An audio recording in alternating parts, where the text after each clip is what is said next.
Alhamdulillah, saya setiap hari setelah sholat subuh membaca sholawat Jibril sebanyak 1000 kali.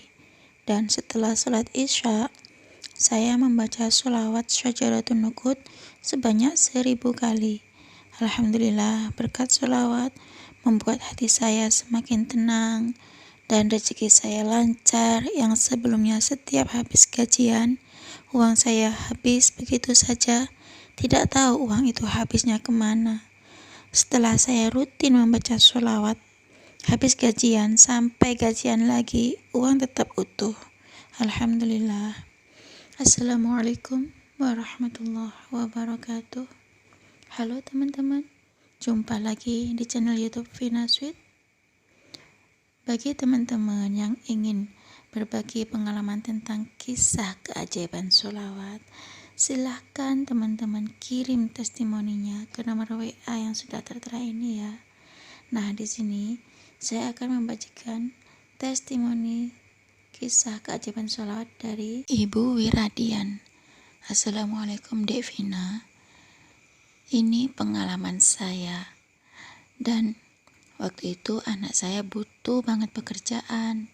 Kemudian saya dan anak saya itu melaksanakan sholat tahajud. Habis tahajud, kami berdoa tahajud dulu. Kemudian kami berdua langsung membaca sholawat Jibril 1000 kali masing-masing ya Mbak, ya Dek ya. Kami 1000 kali, saya 1000 kali, anak saya 1000 kali. Dan setelah sholat subuh saya membaca surat Yasin, anak saya juga membaca surat Yasin. Alhamdulillah, paginya anak saya itu dapat telepon kalau dia tuh diterima di tempat kerja. Subhanallah, padahal baru semalam saya dan anak saya melaksanakan sholat tahajud dan membaca sholawat. Kemudian subuhnya dilanjutkan dengan membaca surat Yasin. Tapi begitu cepatnya Allah mengabulkan doa saya dan anak saya, Dek Vina. Cukup segini aja ya Dek Vina yang bisa saya kirimkan testimoni saya. Assalamualaikum warahmatullahi wabarakatuh. Waalaikumsalam warahmatullahi wabarakatuh. Subhanallah ya teman-teman. Ternyata walaupun hanya semalam ibu itu membaca sholawat, tapi Allah kasih keajaiban bagi anaknya yang lagi butuh pekerjaan, yang mana sebelum anaknya dapat telepon, malam-malam ibunya dan anaknya tuh melaksanakan sholat tahajud dulu. Kemudian setelah sholat tahajud, membaca doa tahajud itu yang isinya tuh hanya pujian-pujian kepada Allah ya teman-teman. Subhanallah. Lalu setelah sholat tahajud, beliau berdua itu membaca sholawat Jibril sebanyak 1000 kali. Cuma 1000 kali dan hanya sholawat Jibril. Tapi Allah tuh cepat sekali ngasih keajaiban, dalam sekejap langsung dikabul sama Allah ya teman-teman. Subhanallah. Tapi setelah sholat subuh, beliau tambahin dengan membaca Al-Quran surat Yasin ya teman-teman. Subhanallah. Mungkin kalau kita yang sudah dapat pekerjaan mungkin enggak, cuma gitu aja, cuma dapat pekerjaan.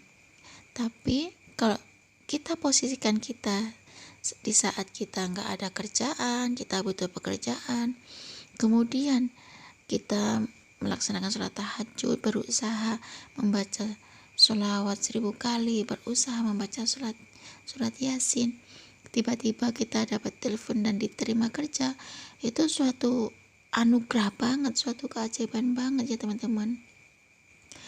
Kita mendapatkan pekerjaan yang gitu aja sudah bahagia banget ya teman-teman, apalagi oleh Allah dikabulkan secepat itu, hanya hitungan setengah malam ya teman-teman. Di sepertiga malam beliau bangun. Memang ya teman-teman, kalau kita pas lagi ngerasa banyak cobaan, merasa berat sekali ujian, kita tuh kadang tengah malam tuh bangun, melaksanakan sholat taubat, sholat tahajud, istighfar, sholawat, membaca Al-Quran gitu ya teman-teman. Kita merasa mendekatkan diri pada Allah, mohon ampunan Allah. Tapi di saat kita bahagia, kadang kita lupa akan untuk bangun mendirikan sholat ya teman-teman. Tapi subhanallah, ujian ini, cobaan ini merupakan anugerah bagi kita agar kita tuh kuat menghadapi kehidupan selanjutnya, agar kita tuh mendekatkan diri pada Allah. Kalau bagi saya, ujian ini suatu peleburan dosa bagi kita. Kadang kita mikir ya teman-teman, kadang kan gini, Kak, saya sudah sholawat 1000 kali, saya sudah istighfar 100 kali, kan saya tambahin dengan membaca surat Yasin, Waqiah, Ar-Rahman, surat Tabarok, tapi kok bukannya malah selesai masalah saya, tapi semakin bertambah, Kak. Rasanya saya sudah gak kuat, Kak, mikirin ujian yang Allah kasih ke saya. Nah gitu kan, kadang ya ada yang WA ke saya gitu. Nah itu kalau menurut saya gini teman-teman, Allah itu ngasih kita keajaiban, ngasih kita kebahagiaan tuh dibalut dengan ujian-ujian itu ya teman-teman. Memang kita tuh kalau berselawat pada Nabi 1 kali, Allah itu berselawat pada kita 10 kali.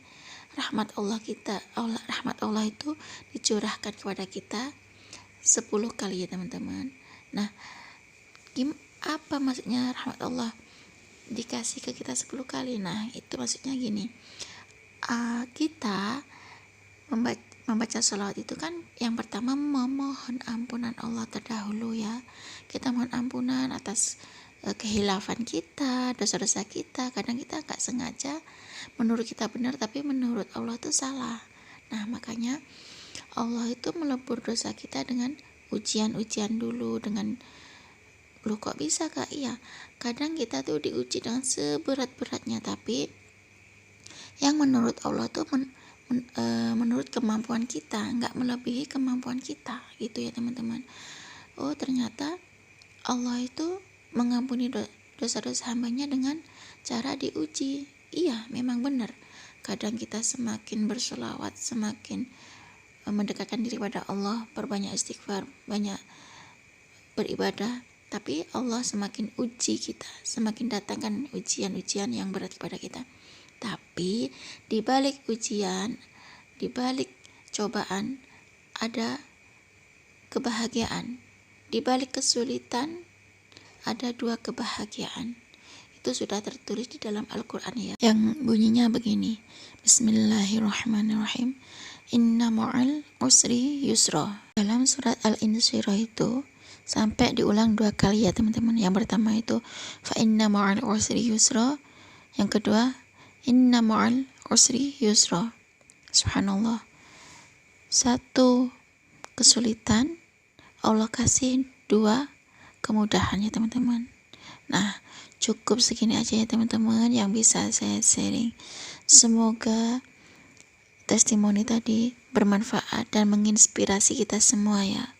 Wassalamualaikum warahmatullahi wabarakatuh.